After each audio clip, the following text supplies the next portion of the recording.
It seems like there's always some controversy surrounding new Apple hardware.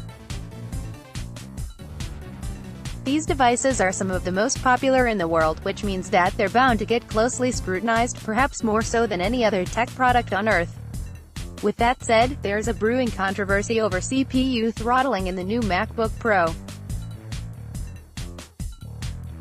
Of course, throttling on a laptop as thin as the MacBook Pro is to be expected, but issue has been taken with the amount of throttling present in Apple's high-end 6-core Core i9-powered machine. The scrutinization is warranted, especially when you consider that the least expensive Core i9 MacBook Pro sells for $2,700.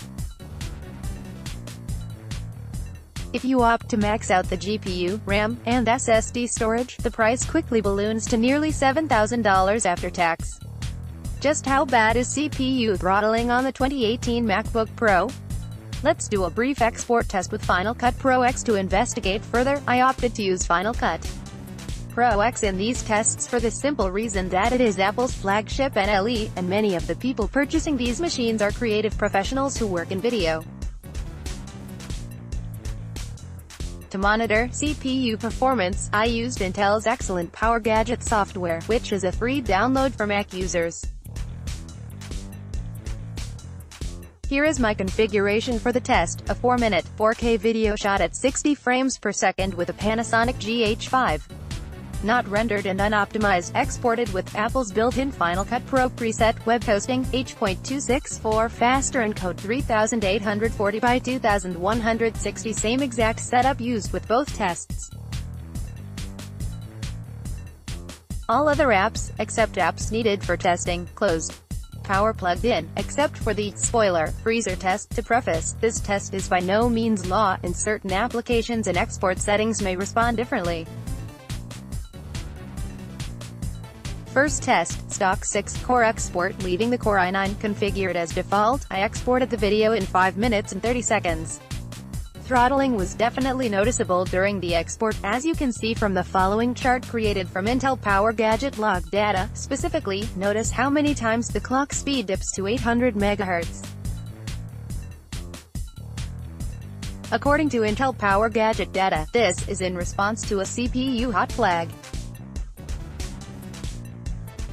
Second test, 4-core export. I was curious to see how the MacBook Pro would respond to the same test with only 4 cores enabled. To attempt this, I installed Xcode, and utilized the Handy Instruments utility to disable 2 of the cores. I now effectively had a quad-core machine instead of a hexa-core machine. Would it make any difference for my Final Cut Pro export? Surprisingly, yes. The export completed in just 5 minutes and 12 seconds, 18 seconds faster than it did when using all 6 cores. Notice the difference in throttling. Although still present, you'll definitely spot less dips to 800 MHz when only 4 cores are utilized.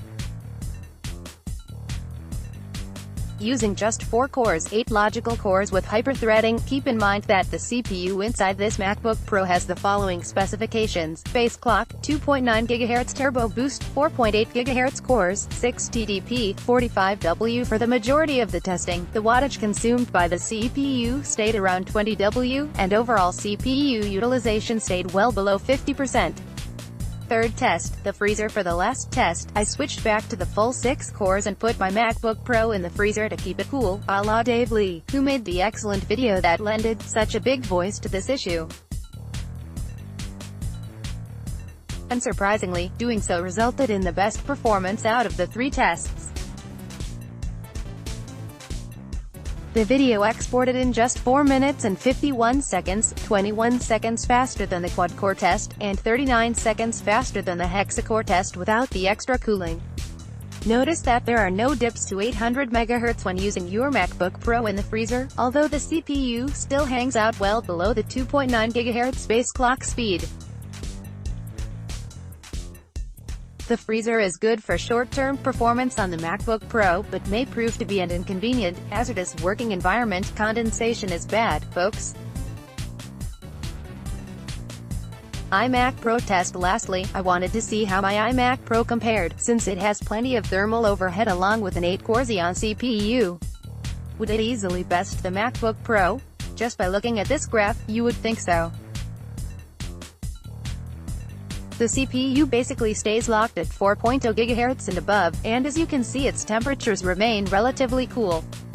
However, the iMac Pro actually proved to be slowest on export, coming in at 6 minutes flat, a full 30 seconds slower than our slowest export with the MacBook Pro. Why? Xeon CPUs lack onboard hardware video encoding, dubbed Intel QuickSync Video. So even though the iMac Pro runs circles around the MacBook Pro from a thermal perspective, it doesn't really matter in this test.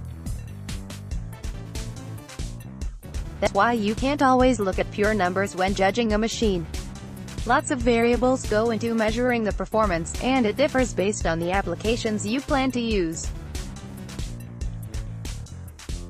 Unfortunately, I don't have a Core i7 version of the 2018 MacBook Pro to compare with the i9 version.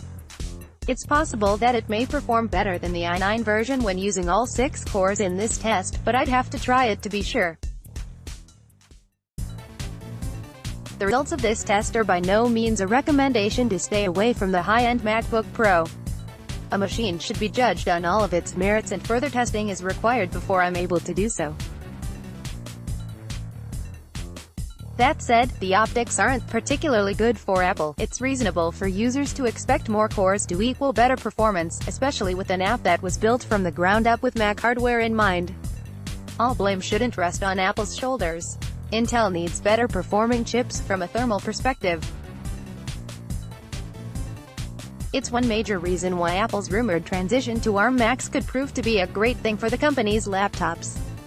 What do you think? Subscribe to 9 to 5 Mac on YouTube for more Apple news.